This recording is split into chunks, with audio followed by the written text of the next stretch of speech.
Hola, buenas noches. Como ustedes saben, en el marco de los grupos de reflexión de los apoderados del colegio y siguiendo la línea de la congregación del Verbo Divino, que el tema central del año 2023 es una respuesta al clamor de los pobres, el cual es un llamado a abordar las injusticias y desigualdades sociales que enfrentan las personas pobres.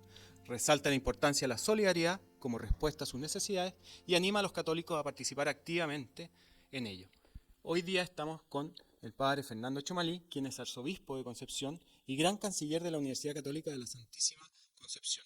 El padre Fernando se ha involucrado en diversas labores pastorales, promoviendo el diálogo interreligioso, trabajando en temas sociales relevantes para la comunidad y ha llevado adelante proyectos de inclusión laboral, como la lavandería industrial 21 y cafetería 440. También escribió la obra teatral Al Final, la cual ha presentado en diversas regiones y en centros penitenciarios, mostrando la belleza y la coherencia de la propuesta cristiana frente a los dilemas éticos que presenta el final de la vida humana. Padre Fernando, bienvenido al Colegio Verbo Divino, y para empezar quería preguntarle cuál es su interpretación del llamado del Papa Francisco a responder el clamor de los pobres en la encíclica Fratelli Tutti, y cuál cree usted que es el papel de la Iglesia y suyo en esto. Bueno, el Papa plantea algo tan sencillo, tan profundo como que el amor a Dios está muy vinculado al amor al prójimo. Y el amor al prójimo es un amor concreto, a personas concretas, en momentos concretos. Es decir, el Papa quiere salir de lo teórico y llegar a lo práctico.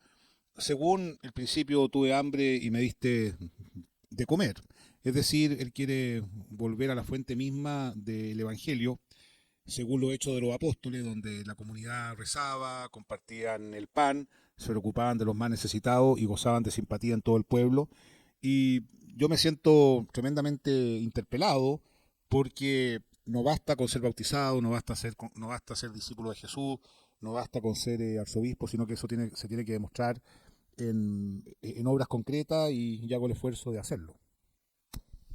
Y en ese contexto, ¿cuáles cree usted que son los principales desafíos que enfrenta la justicia social en el mundo actual? ¿Cómo podemos abordar estos desafíos para promover un mundo más justo? Bueno, ese tema tiene varias respuestas. La primera, que al menos en Chile se ha producido una situación muy compleja de que hay sectores que no se encuentran, que no se topan, que no conviven, y eso ha generado mucha distancia. Y por lo tanto, muchas veces creemos que nuestro ambiente es el único ambiente, nos movemos en ese ambiente, nos sentimos cómodos en ese ambiente sin tener una mirada más amplia de lo que pasa en el mundo. Y por eso que el Papa habla de la globalización de la indiferencia, que yo creo que es algo que nos interpela a todos, en primer lugar, porque todos podemos hacer algo por alguien y todos podemos hacer más.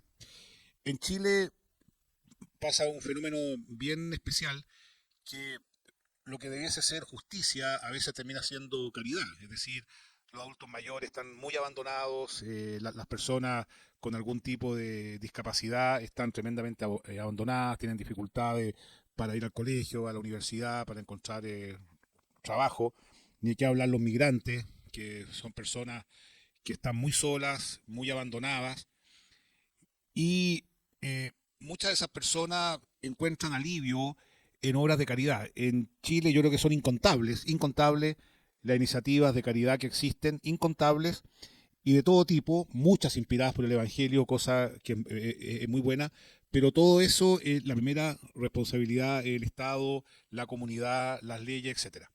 Pero nosotros, como un testimonio, siempre lo vamos a hacer. Y ahí hay de todo. Yo conozco católicos muy generosos, que siempre están muy atentos a lo que acontece. Evidentemente, católicos que de manera silenciosa son generosos con su dinero, con su tiempo. Hay otras personas que reaccionan frente a situaciones difíciles, como por ejemplo un terremoto, que reaccionan y de hecho las parroquias se activan mucho, los colegios y esto en todos los sectores, pero creo que hay un grupo que todavía le falta conocer más la realidad y darse cuenta que si vivimos en comunidad tenemos que intentar generar más ambiente de justicia y creo que en eso tal vez el testimonio es lo que más eh, puede generar esta apertura del corazón. Pero hay de todo. Me imagino. Para quienes lo seguimos en las redes sociales, sabemos que usted es muy activo, incluyendo cartas al diario. Hay una que me llamó mucho la atención, que se llama de la crítica a la virtud. ¿Ah? En un momento en Chile que es fácil criticar y que la crítica tiene mucha resonancia. Uno de los párrafos señala que lo primero que se requiere es que cada uno mire su propio entorno y se ocupe de cambiarlo para bien. ¿Cómo pueden los miembros de nuestra comunidad involucrarse de manera efectiva en la promoción de la justicia social? ¿Qué consejo les daría a usted para marcar una diferencia? Bueno, mira, esa carta surge por una experiencia personal, porque cuando me reúno con personas, con amigos, sucede que todo el mundo sabe lo que tiene que hacer el arzobispo menos yo, ¿ah? Y te dan consejos y te dan ideas, qué sé yo, hasta que tú les dices, oye, ¿por qué no vas? Anda a verme, anda a mirar nuestras obras, anda a mirar nuestras parroquias, etcétera. Y eso responde a una actitud muy propia nuestra que, según el Papa, se llama el balconeo. ¿Ah? Es decir, hay un grupo de personas que se instalan en un balcón y critican todo, y lo más probable es que muchos están en el balcón criticando el verbo divino. ¿Ah? Y sin embargo, y todos saben lo que tiene que hacer el director menos él, y todos saben lo que tiene que hacer el padre apoderado menos los padres apoderados, hasta que tú le dices, oye, ¿por qué no te involucras? Y ahí las cosas cambian mucho. Entonces yo siento que a nosotros nos falta mirar nuestra propia viga, que eso es muy evangélico y estamos muy atentos a lo que hacen los demás. Y creo que en eso hay que ser muy cautos en los juicios porque las situaciones son muy complejas. El ser humano es complejo, las relaciones humanas son complejas, la convivencia es compleja y eso está desde la primera página de la Biblia. Así que no nos escandalicemos cuando hayan desencuentros entre los seres humanos. No nos acordemos que Adán estaba fascinado con Eva y terminaron bastante mal. ¿Para qué decir los dos primeros hermanos terminan matándose uno con el otro? Y esa historia sigue hoy día y todo se realiza con la ayuda de Dios, con la gracia de Dios. Y en eso creo que nos falta más humildad. Eso pienso yo. Qué linda historia, padre.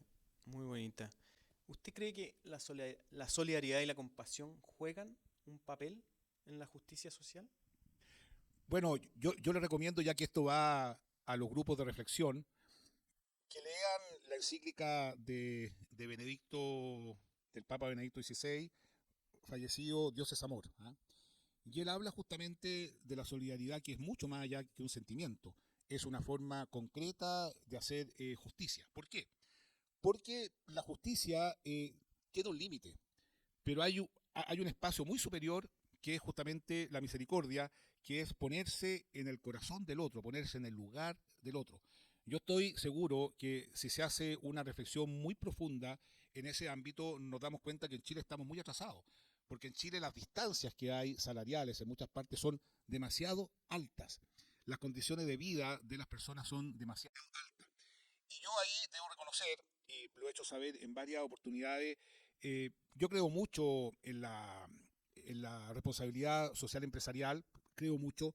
La primera responsabilidad social del empresario es dar trabajo y dar buenos trabajos, sin lugar a dudas, con salarios justos que le permita a una persona vivir adecuadamente, dignamente, educar a sus hijos.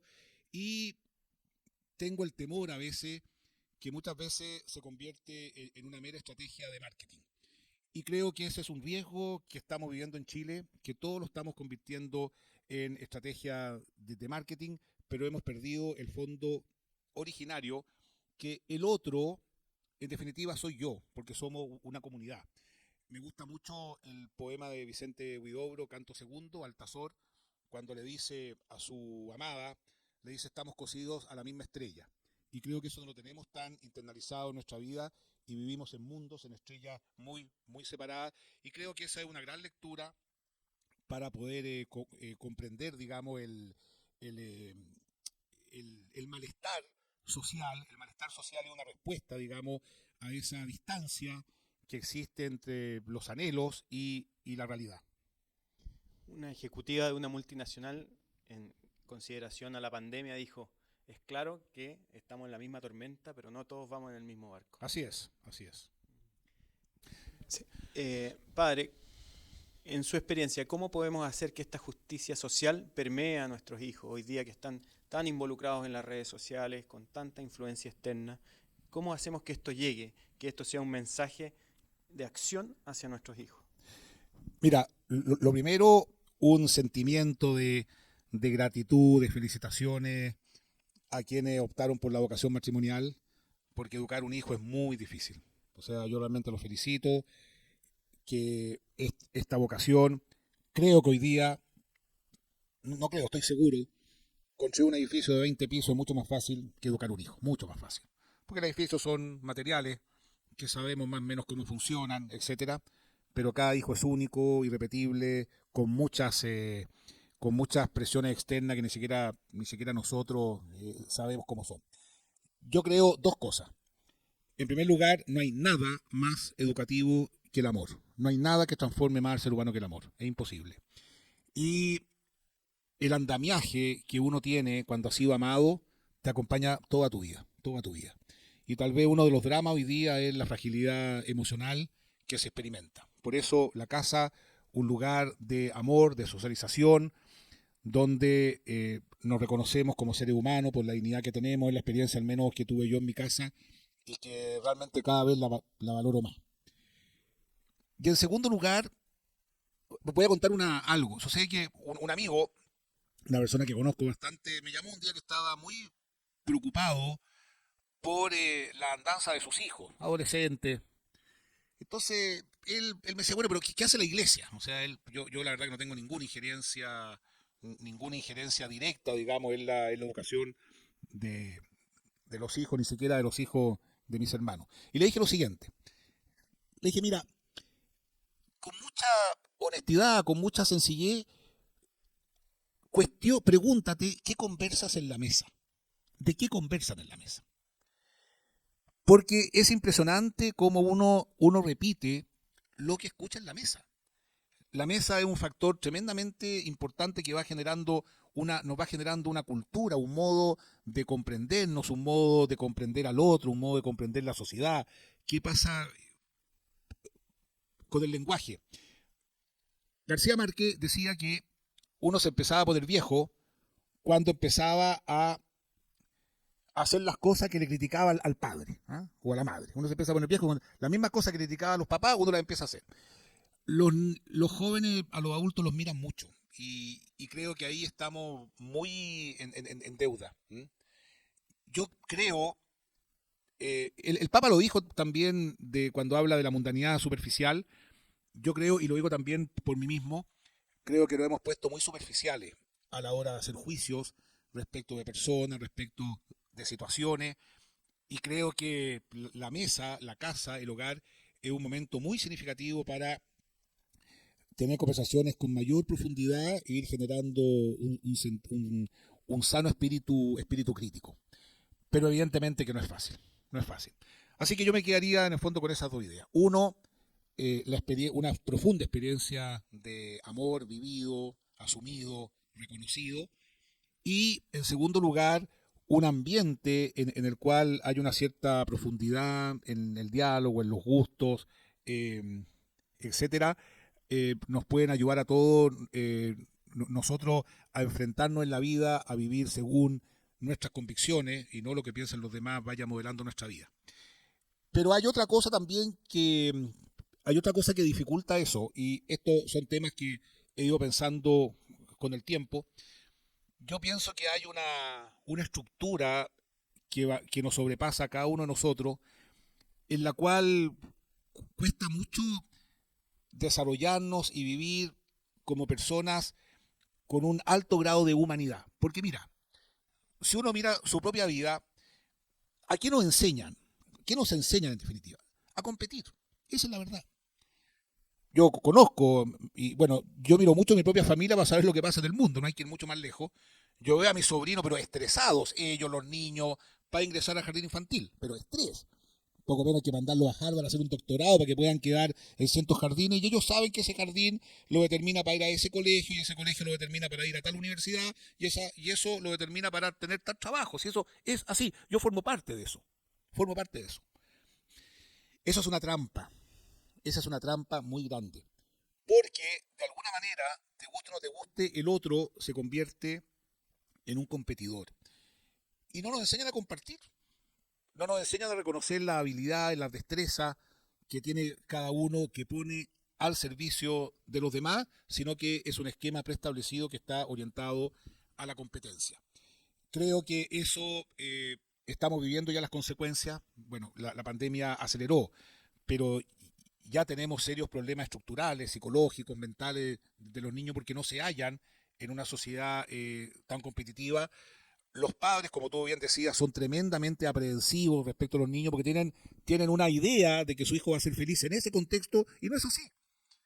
Por ejemplo, recuerdo un drama, cuando un joven le dijo a su papá que quería estudiar filosofía. Era un drama para él. ¿Para qué decir? Cuando yo entré al seminario, estaban todos enojados conmigo. Increíble.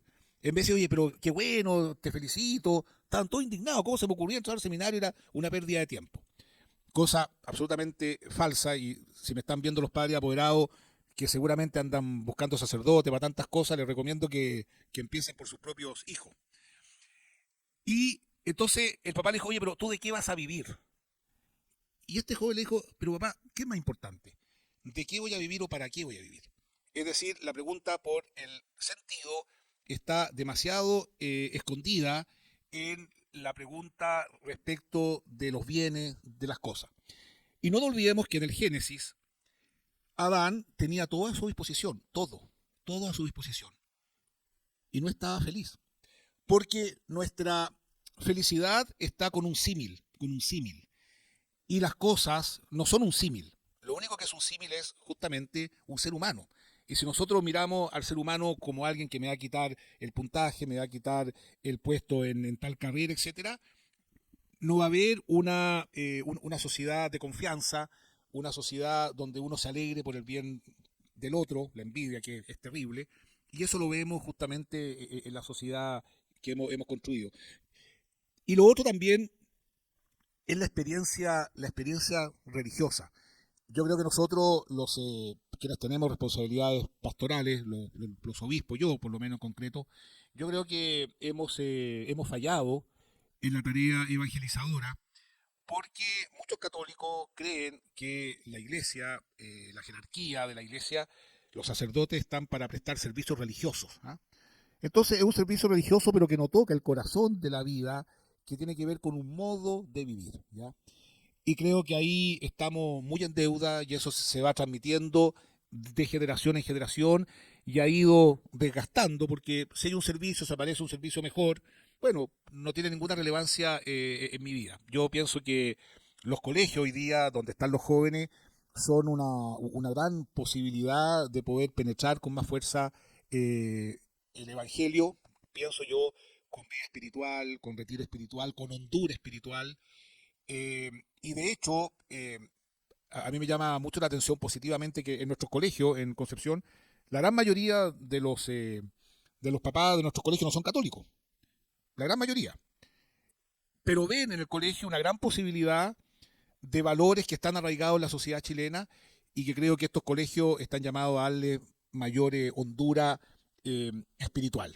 Así que yo le tengo mucha fe a los colegios católicos, la Universidad Católica también, tienen mucho que hacer en un contexto donde acontecen dos cosas. Uno, la familia no es transmisora de la fe, en ese sentido estos colegios son un lujo realmente porque hay un espíritu de transmisión de la fe. Y en segundo lugar, tampoco se transmite la fe por osmosis cultural.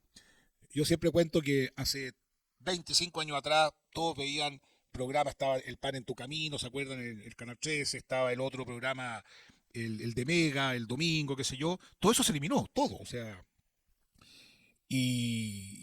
y tan simple como eso, es decir, no hay una osmosis cultural cristiana, lo cual a quienes hemos tenido la gracia de la fe, de vivir en esto, tenemos una responsabilidad, pero primero tiene que ser tocado uno, porque si uno no es tocado, se convierte en un profesional de la fe. Y la verdad que nadie es un profesional de la fe, no va a entusiasmar a nadie, porque en un contexto de que las cosas son entretenidas o no son entretenidas, créeme que estamos perdidos, digamos. ¿Ah? Pero las cosas realmente profundas no siempre son entretenidas, ¿m? Pero nos llenan de contenido. Bueno, yo quisiera en primer lugar felicitarlos por reunirse en torno a estos temas y hagamos el esfuerzo todos porque no es fácil de vivir el mandamiento del amor en profundidad, amar a Dios por sobre todas las cosas y al prójimo como a uno mismo. Y el otro principio que en mi opinión es un principio imbatible, que es hacerle al otro lo que queremos que nos hagan y hacernos a nosotros y hacerle al otro lo que queremos que nos hagan y no hacerle al otro lo que no queremos que nos hagan. Por lo tanto, ponerse en el lugar de la persona en situación de calle, ponerse en lugar del migrante puede ser un muy buen momento para pensar cómo estoy actuando respecto de ellos. Y por último, como dicen por ahí, la vida tiene muchas vueltas, y nadie sabe qué nos depara el futuro más adelante, y en la medida que generemos un ambiente de respeto, de solidaridad, de justicia, los primeros beneficiados vamos a ser nosotros. En Concepción tenemos hogares de ancianos y realmente intentamos, le ponemos harto color para que tengan la mejor vida posible. De hecho, una señora me decía, llegué al colegio joven, entusiasta, y ahora estoy sola, pobre, vieja y abandonada. Es triste eso.